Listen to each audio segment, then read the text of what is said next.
কি বললি অনিন্দ, কি বললি বল, আমাকে বল কি বললি।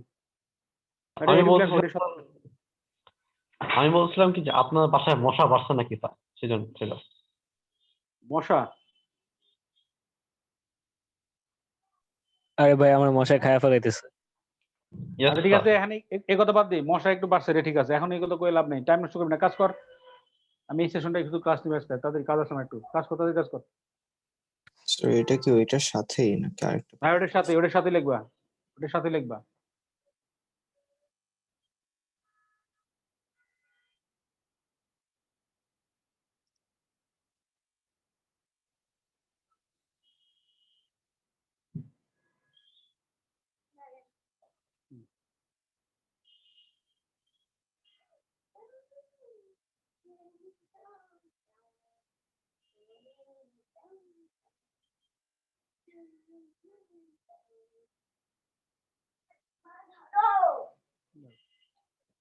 হ্যাঁ এটা তাদের লিখে না সবাই।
এই সবার লেখা হয়েছে?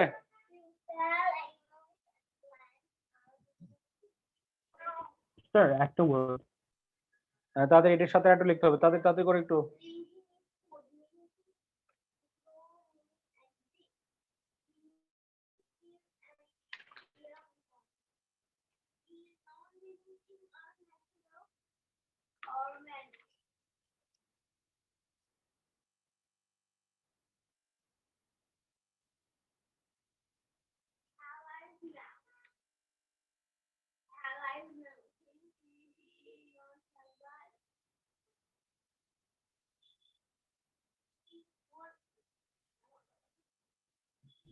জি স্যার, লেখা শেষ স্যার। তারপর লেখো। এখানে যেটা বলছে যে আমাদের if a substance does not appear in the overall rate equation, it does not take part in the rate equation. So there must be another step.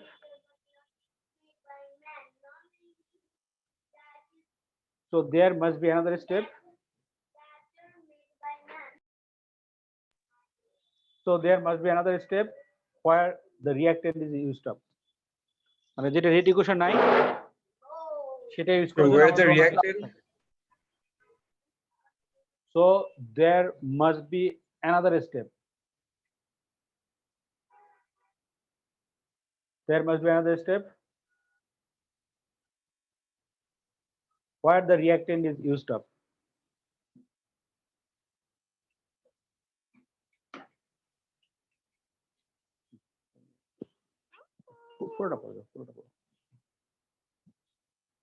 ঠিক আছে, ওকে, কারো কোনো কোশ্চেন আছে?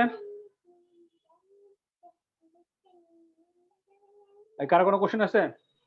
স্যার লাস্ট লাইনটা বুঝিনি sir, which is so there মানে must be another step. আচ্ছা, ওই যে আমরা SN1 টা যেটা বুঝলাম, রেট ইকুয়েশনে শুধু জি স্যার। শুধু হ্যালোজেন অ্যালকেনটা আছে। জি স্যার। তো ওই রিঅ্যাকশনটা কয়টা স্টেপ হয়? দুইটা স্টেপে। প্রথম স্টেপটা কি কার জন্য? যেটা স্লো, ওই যে ব্রেক করে। হ্যাঁ ব্রেক করে, তার মানে এইটার উপরই রেট ডিপেন্ড করে। হুম। সেই জন্য এই পার্টিকেলটা রেট ইকুয়েশন ইনভলভ আছে। আচ্ছা কিন্তু হাইড্রোক্সাইড তো একটা রিঅ্যাক্টেন্ট, ও তো রিঅ্যাক্ট করবে না? হ্যাঁ রিঅ্যাক্ট করবে। তাহলে অবশ্যই ও আরেকটা আচ্ছা স্টেপ আছে, যে ওভারঅলে তো স্টেপে আসবে না। জি স্যার। আরেকটা স্টেপ আছে, সে হাইড্রোক্সাইড ওখানে ইউজড আপ হবে। সেই জন্য বললাম যে so there must be another step where the reactant is used up. বুঝছো? Okay sir. জি স্যার। ওকে। তার মানে SN1টা SN2টা কিন্তু আমাদের একটা স্টেপ হয়, দেখো দুইটা একসাথে, এটা দুটোর উপরে ডিপেন্ড করে, সেই জন্য বায়োমলিকুলার। এটা হলো কথা, ঠিক আছে? আচ্ছা, এখন মানে এখানে দুই একটা জিনিস একটু আছে, তোমরা একটু মানে বই থেকে বইটা পড়লে একটু ভালো হবে। ওটা পড়ে নিও, আমরা মোটামুটি মিক্স ইনফরমেশন দেওয়া আছে এখানে। এই পেজগুলো একটু পড়ে নিও, এখানে কয়েকটা জিনিস আছে, একটু পড়ে নিও বইটা, আমি বলে দিই। এই যে আমরা যে রেট কনস্ট্যান্ট যেটা পড়ালাম, তারপরে হাফ লাইফ বের করলাম, এই পেজ থেকে বলো 335 থেকে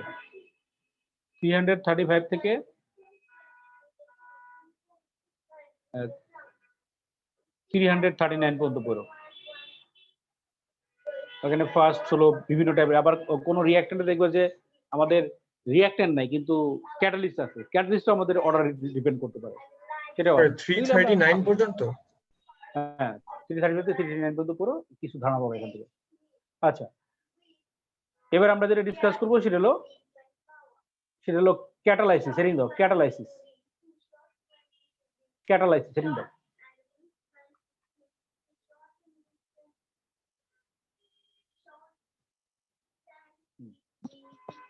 ক্যাটালাইসিস,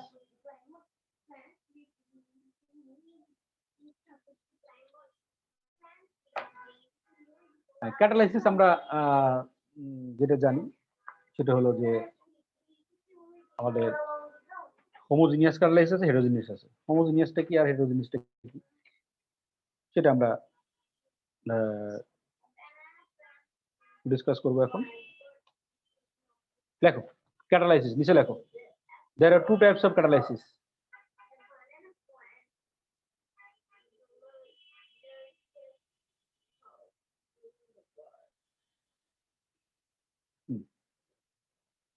দেখো there are two types of catalysis. Number one লেখো heterogeneous catalysis. Heterogeneous, HETERO, heterogeneous catalysis.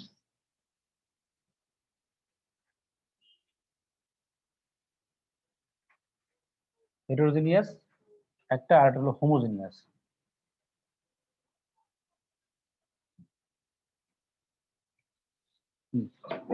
হেটেরোজিনিয়াস ক্যাটালাইসিস, homogeneous ক্যাটালাইসিস।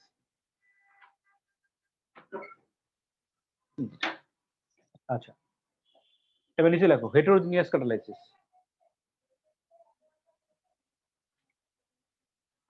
হেটেরোজিনিয়াস ক্যাটালাইসিস লেখো it occurs, এর ডেফিনিশন লিখবো, লেখো it occurs when the catalyst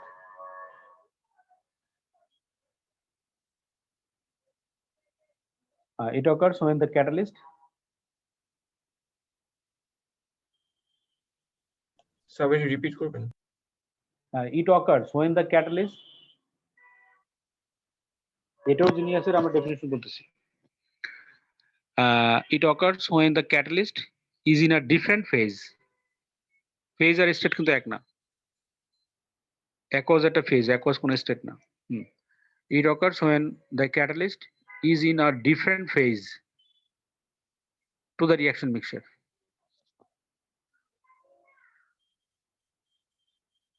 মানে ওর ফেজটা, ক্যাটালিস্ট ফেজটা রিঅ্যাকশন মিক্সচার থেকে ডিফারেন্ট হবে, সেটা আমরা এক্সাম্পল যদি দেই। দেখো তুমি যদি মনে করো, আমরা এক্সাম্পল তো অনেকগুলি জানি ক্যাটালিস্টের, হেটেরোজিনিয়াসের।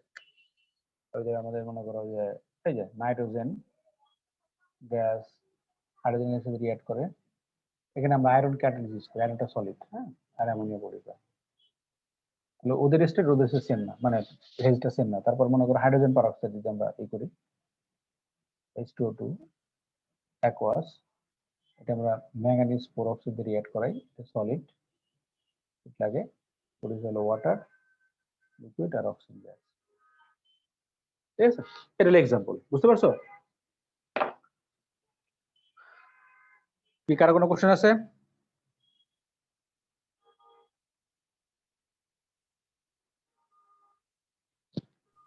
কারো কোনো কোশ্চেন আছে?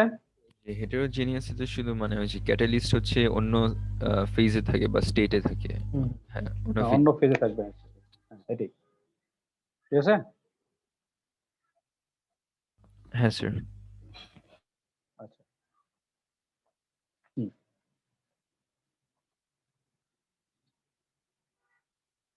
হ্যাঁ, এবার এটা লেখা হলো তোমার, আমরা যেটা ডিসকাস করব, এবার লেখো homogeneous ক্যাটালাইসিস। Homogeneous,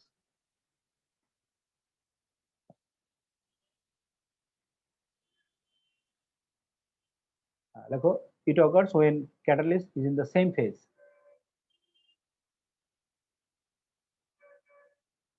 in the same phase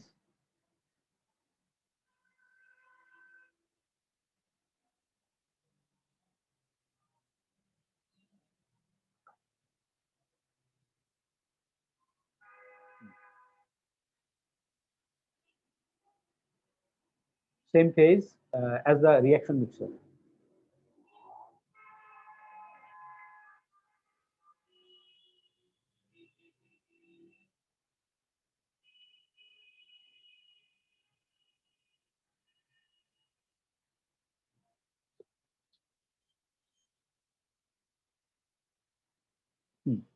Same with the reaction mixture, আমরা এখানে এক্সাম্পলটা দিচ্ছি।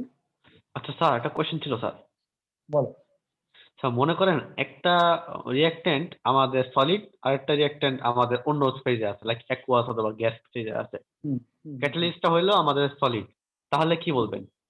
হ্যাঁ, অবশ্যই এটা হলো হেটেরোজিনিয়াস। হেটেরোজেনিয়াস, অবশ্যই, বিকজ যে ওই গ্যাসটার জন্য হয়ে গেছে। হ্যাঁ অবশ্যই। হ্যাঁ, এটা হলো আমাদের একটা রিঅ্যাকশন, এটা আমরা এখন একটু দেখাবো, ডিসকাস করব। এটা হলো পার সালফেট আয়ন, এটা আয়োডাইড সাথে রিঅ্যাক্ট করার জন্য এখানে আমাদের ক্যাটালিস্ট লাগে হলো আয়রন 3 অ্যাকোয়াস, প্রডিউস আমাদের সালফেট আর আয়োডিন।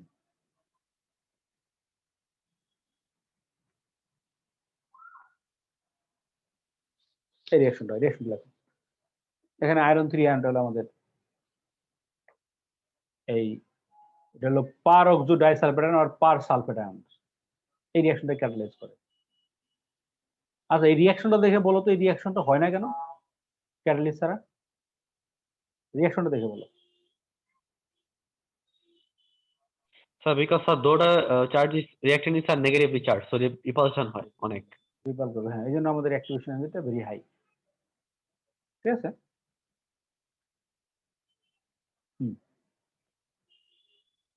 এটার মেকানিজমটা আমরা এবার পড়বো, মানে মেকানিজমটা কিভাবে হয়। আমরা জানি যে আমরা পড়ে আসছি যে ক্যাটালিস্ট রিঅ্যাকশনে টেক পার্ট করে না করে সেটা আমরা জানি না, কিন্তু actually catalyst reaction take part করে, সেটা আমরা দেখাবো এখন কিভাবে করে।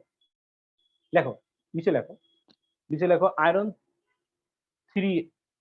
3 লেখে bracket aqueous catalyzes the reaction between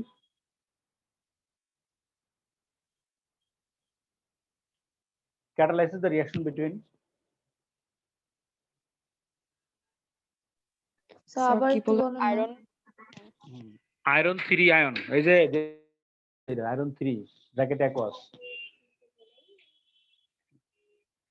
iron 3 ion, হ্যাঁ, bracket aqueous catalyzes the reaction between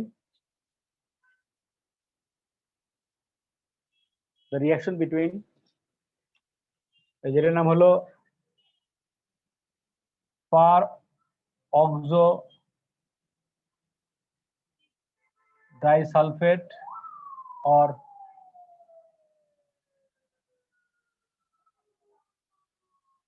per sulfate ions, per oxo disulfate or per sulfate ions and iodide ions and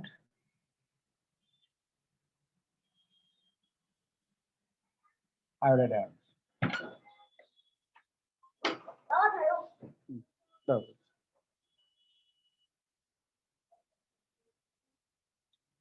আচ্ছা, আমরা এটা লিখছো সবাই, সেটা আমরা দেখাবো এখন কিভাবে হয়।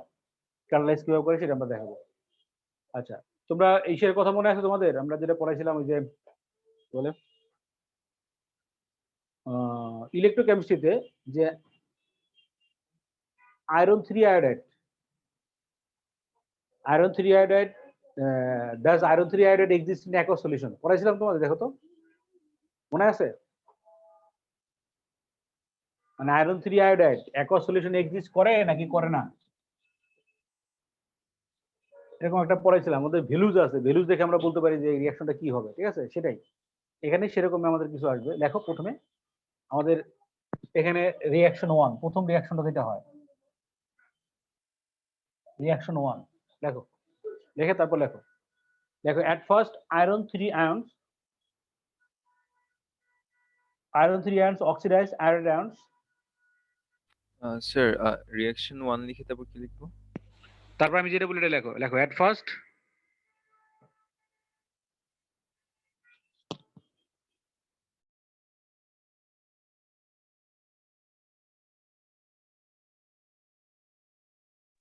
হ্যাঁ লেখো at first iron 3 ions oxidize iron ions into iodine.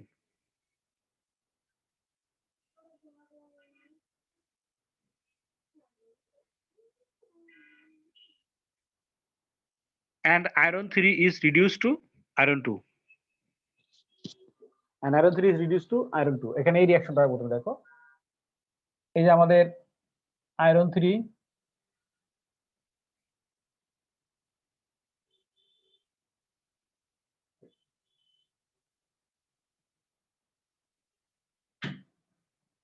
এটা আয়রনের সাথে রিঅ্যাক্ট করে, এই যে রিঅ্যাক্ট করে যে আমাদের আয়রন 2 হয় আর আয়োডিন হয়। লেখো এই রিঅ্যাকশন লেখো। এবার ডিসকাউন্ট কানেক্ট করার দরকার নেই, না এই রিঅ্যাকশনটা লেখো আগে, রিঅ্যাকশন 1।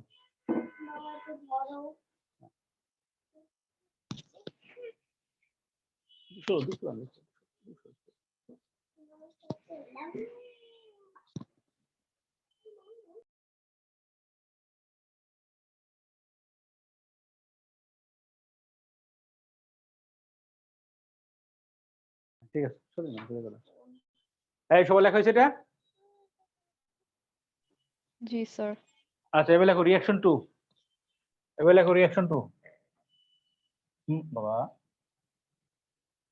রিঅ্যাকশন 2, হ্যাঁ রিঅ্যাকশন 2 লেখো। the produced iron 2 ion, the produced iron 2 ions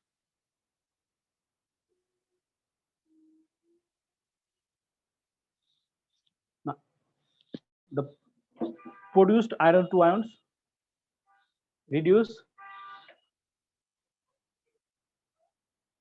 the peroxide disulfide ions into sulfate ions. The produced iron 2 ions reduce the peroxide disulfide ions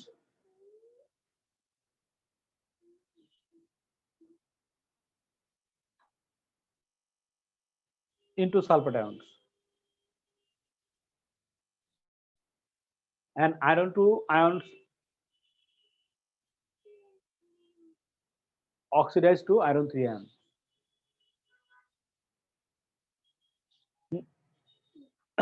And iron 2 ions is oxidized to iron 3 ions. তার মানে আমাদের এই রিঅ্যাকশনটা হয়ে যায়, এই iron 2টা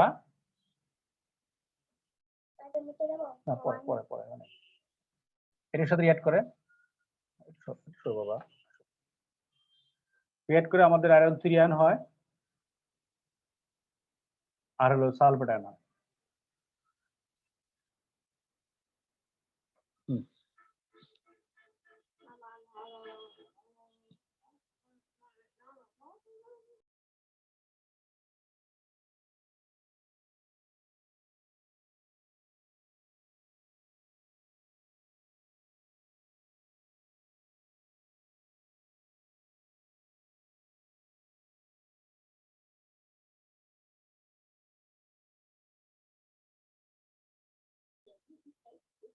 আচ্ছা, ঠিক আছে। এবার দেখো এখানে দেখো আমরা যদি এই দুটো ইকুয়েশন অ্যাড করি, এই দুটো ইকুয়েশন যদি আমরা অ্যাড করি তাহলে কি হয় খেয়াল করো। এই যে এইটা এটা কাটা যাবে, এটা কাটা যাবে, আমাদের হবে কি h2y2 minus plus 2y minus, হ্যাঁ এটা দিয়ে লিখবো আমরা হলো এখানে আমাদের ওই সালফার আয়ন প্লাস আয়োডিন, আর এখানে আমাদের আয়রন 3টা যেহেতু আবার প্রডিউসড হচ্ছে, মানে রিঅ্যাকশন টেক পার্ট করছে কিন্তু আবার প্রডিউসড হয়েছে, সেজন্য এখানে আমাদের এটা হলো ক্যাটালিস্ট হয়ে যায় Ap3+। ঠিক আছে, রিঅ্যাকশন টেক পার্ট করার পর রিমেইনস আনচেঞ্জড, আবার ওই জিনিসটাই প্রডিউস হয়েছে। এটা হলো হোমোজেনিয়াস ক্যাটালিস্টের এক্সাম্পল। আমাদের রিঅ্যাকশন এরকম লিখতে বলে, আসতে বলে, এটা একটা আমাদের এনার্জি প্রোফাইল ডায়াগ্রাম ড্র করতে বলে।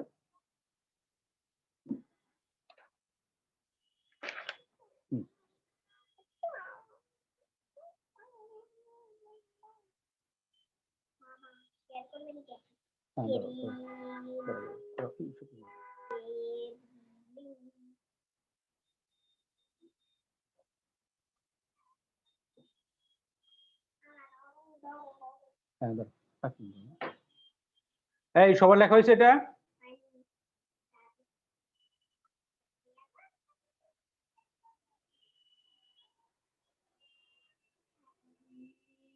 এই সবার লেখা হয়েছে?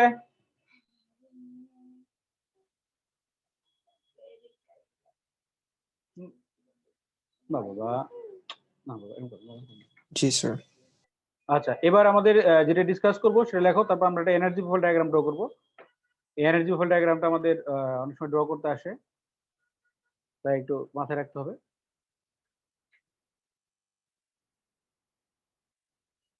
হ্যাঁ, আমি আগে একটু ডেসক্রিপশনটা লিখে নিই, লেখো তবে লেখো। আচ্ছা, আমি এটা একটু শেয়ার করি না আগে, তারপর ডেসক্রিপশনটা লেখো তোমরা। স্ক্রিনশট নিয়ে নাও। তবে লেখো, দাঁড়াও।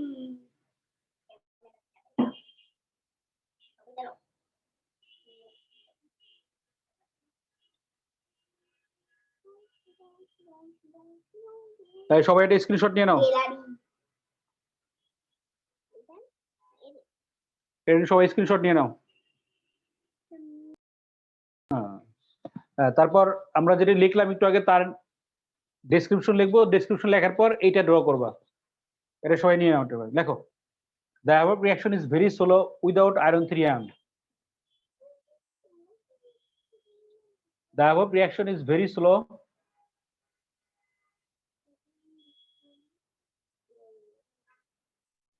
without iron 3 ion because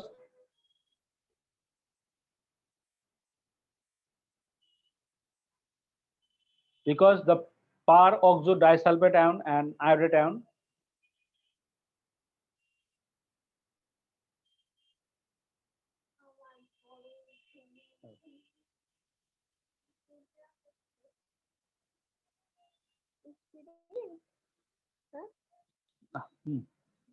লিখছো? আমি আর বলি, the above reaction is very slow without iron 3 ion because the par oxo disulfide ion and iodate ion both have negative charge. Okay. So both have Negative charge.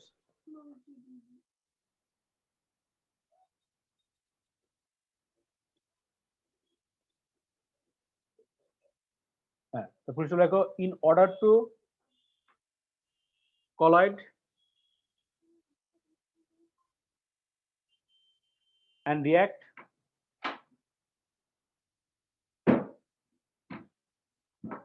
আমরা next ক্লাসে এই chapter শেষ করে দিব। এটা তোমরা এটা আগে নিও, ওই যে গ্রাফটা আগে নিয়ে এসো।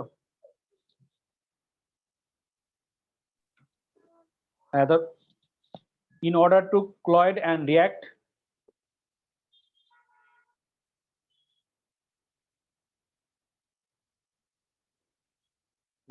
these ions need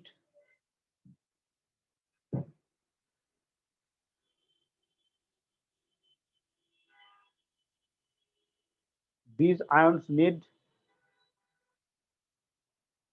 considerable energy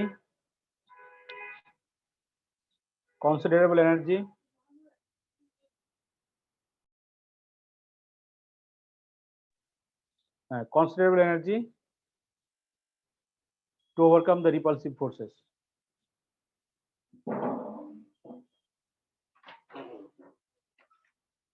To overcome the repulsive forces. হ্যাঁ, বুঝতে পারছো? হ্যালো? হ্যাঁ স্যার। হ্যাঁ, তাহলে আমাদের Yes, sir. এটাই হল ব্যাপার যে এই রিঅ্যাকশনটা আমাদের যেহেতু দুটো নেগেটিভ পার্টিকেল রিপেল করবে, এই রিপালসিভ ফোর্স ওভারকাম করার জন্য আমাদের যে ক্যাটালিস্ট মানে অনেক এনার্জি লাগে, সেজন্য অ্যাক্টিভেশন এনার্জি হাই। আর এই ক্যাটালিস্ট ইউজ করলে আমাদের রিঅ্যাকশনটা অনেক ফাস্টার হয়ে যায়, অনেক ফাস্ট হয়ে যায়। এটা হলো হোমোজিনিয়াস ক্যাটালিস্ট একটা এক্সাম্পল। হ্যাঁ, আমরা নেক্সট ক্লাসে হেটেরোজিনিয়াস পরে আমরা এটা কিছু উপরে আমরা শেষ করে দিব, এই চ্যাপ্টার শেষ হয়ে যাবে নেক্সট ক্লাসে। তারপর আমরা এই চ্যাপ্টারে যদি কোনো প্রবলেম থাকে, শেষ করার পরে কিছু টাইম থাকবে, প্রবলেম থাকলে আমরা ডিসকাস করব। এরপরে যেন কোন কোন চ্যাপ্টার তোমাদের পরীক্ষা দিতে চাইছি বলো তো? Reaction kinetics আর transition metal. ট্রানজিশন মেটাল পড়ো। স্যার শুধু ট্রানজিশন মেটাল নেওয়া যায় না স্যার, এই সপ্তাহে তো অনেক মক ছিল। আচ্ছা, তাহলে কোনটা দিবে আগে, ট্রানজিশন মেটাল দিবে না কাইনেটিক এনার্জি দিবে, কোনটা দিবে বলো? মানে কাইনেটিক্স এর সাথে আমি এন্ট্রপি অ্যাড করব তাহলে। আচ্ছা স্যার। Transition metal. কবে নিবেন স্যার এক্সামটা? এই ফ্রাইডেতে নিব, কোনটা দিবা তাড়াতাড়ি বলো। ট্রানজিশন দেই স্যার। আচ্ছা, ট্রানজিশন পড়ে আসো। ওকে ওকে, ঠিক আছে, তাহলে আমি রাখলাম আজকে। আসসালামু আলাইকুম স্যার।